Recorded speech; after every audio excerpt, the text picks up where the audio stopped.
So you hear a lot about IoT devices and analytics, and IoT in the context of utilities normally refers to a number of connected operational devices within the distribution infrastructure. So think of smart meters, think of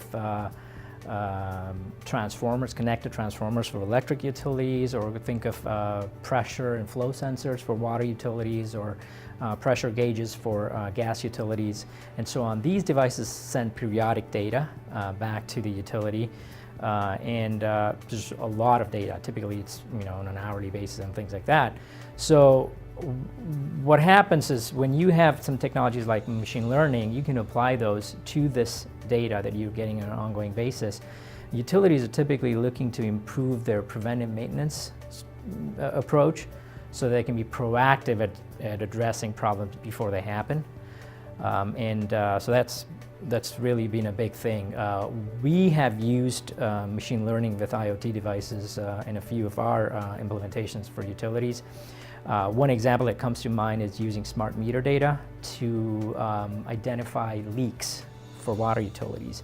And so what we were able to do is look at patterns, use previous leaks to train our algorithm. It's known as a supervised learning algorithm.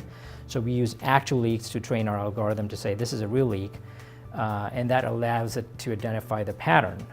And so when we then get ongoing reads from the smart meters, we can identify if it's a real leak or not. Another example we've used this is something called load disaggregation analytics for electric utilities. And so the idea is you have the total load, you can split it up into base load and variable load and HVAC load. And we can then take the HVAC load to see how does it compare against the premise age and size and so on.